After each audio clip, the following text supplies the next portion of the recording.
Hi, my name is Jennifer Volcy. I'm one of the trauma nurses here at DHR. I work at the trauma department. So what is it to be a trauma nurse? There's many ways and different places that you could work as a trauma nurse. What do you think when you hear trauma nursing? When I hear trauma nursing, I think of the ER right away. With our trauma patients, you don't necessarily have to see a patient in the ER if you want to be a nurse to work with trauma patients. Our trauma patients circulate throughout the entire hospital. So for example, let's say the patient was in a car accident, they come into the ER. Initially, what we do in the ER is resuscitate the patient. So the nurse is at the bedside along with the ER doc and our trauma physician. If it's a severe trauma, the patient will get stabilized. We put IVs, they may have to get intubated. Depending if it's a severe trauma, the patient will then go to the OR or maybe go up to the ICU or another unit. If it's not a severe trauma, a patient is good to go. Let's say maybe they have a small fracture that can be have a splint placed. The patient can sometimes just go home after the ER. So per se, this patient is severe and goes into the OR. Our trauma team will take them to the OR. So if you're an OR nurse, you may actually be working on this patient as well.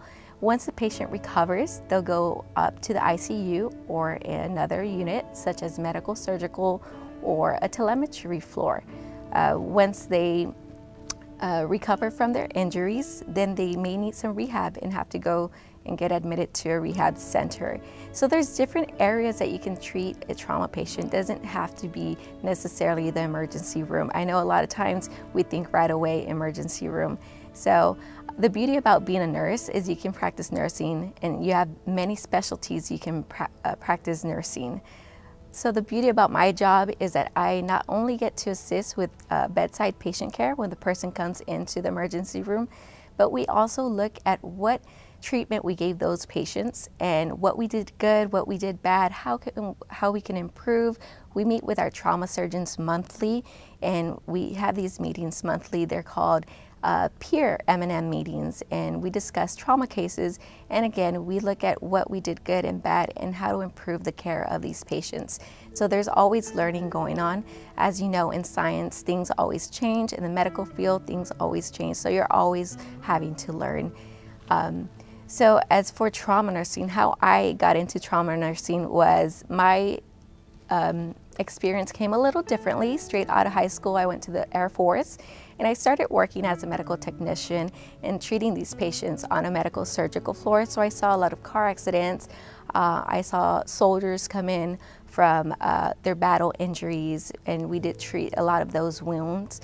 I did that for about 4 years, then I went to nursing school and became a nurse, and then I worked at Shock Trauma in Baltimore, Maryland, where I worked on a neurotrauma IMC unit. So we got a lot of patients that had severe traumatic injuries to their brain and needed a long-term recovery.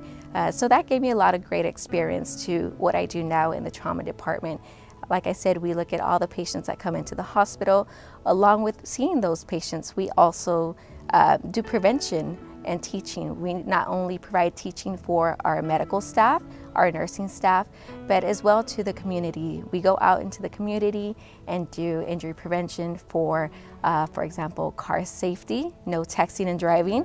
And that's a big injury, mechanism of injury that we get into our hospitals across the nation, car accidents. Our elderly falls, that's another top mechanism that comes into our ERs across the nation. We have a lot of elderly patients that fall, hit their head, or maybe they fracture a bone or two, and we see a lot of these patients daily. So we're constantly treating these injuries.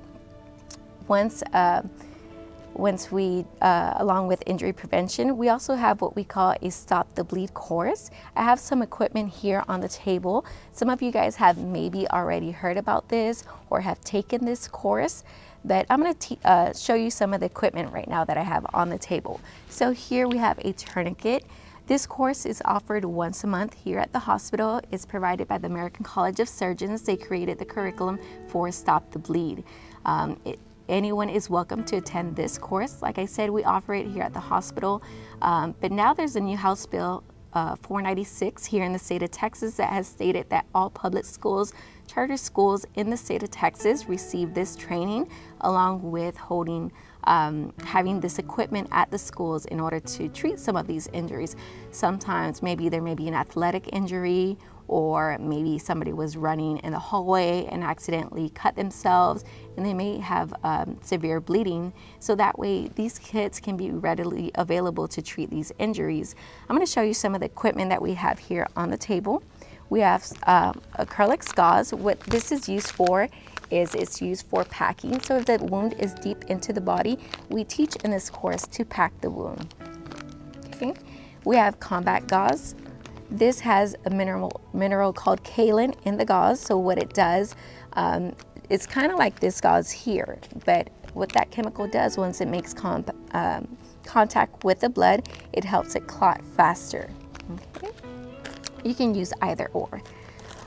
Then we have an emergency blanket. A lot of times when patients suffer trauma where they have lost a lot of blood, we also want to keep them warm. And people will say, well, we're in Texas, it's very hot. Why do I want to keep this patient warm? Well, when this patient loses a lot of blood, they will get cold and they will need the blanket. You or I may not be cold, but the patient that has lost a lot of blood will get cold, and that helps them clot, helps their blood clot. That way they can stop bleeding, and we can treat those injuries and prevent them from going into shock. Then we have a chest seal. So depending, just like the name of the dressing, it's called a chest seal. These dressings go on the chest of the patient, depending what the injury will be. And I'm not going too in depth with the injuries. All this is covered in the class, but just to give you an overview of the class, these would be applied to certain injuries that are suffered to the chest. Okay. And next we have our tourniquet. This is our, it's small, but this can do a lot. This can save many lives. For example, if you have injuries to the arms or to the legs, we place tourniquets. How many times do we see in the movies where they, Van Damme or one of these action heroes goes out and they get hurt to the arm and they tie something around the arm? That is what they're doing. They're creating a tourniquet. So that's what this tourniquet does. As you see on this limb here, the injury is down here, and we would place a tourniquet above the injury. So now I'm going to pull up a slide. So here's a summary of the course. With the Stop the Bleed class, we discuss A, B, C for bleeding control. A is alert, B, identify the bleeding, and C, control. So here we have the 3 ways to control the bleeding. 1, by pressing direct application. 2, packing the wound along with pressure. And 3, putting a tourniquet. On the screen is my information. You have Jennifer Volcy, Injury Prevention and Quality Assurance. My office number is 956-362-6286.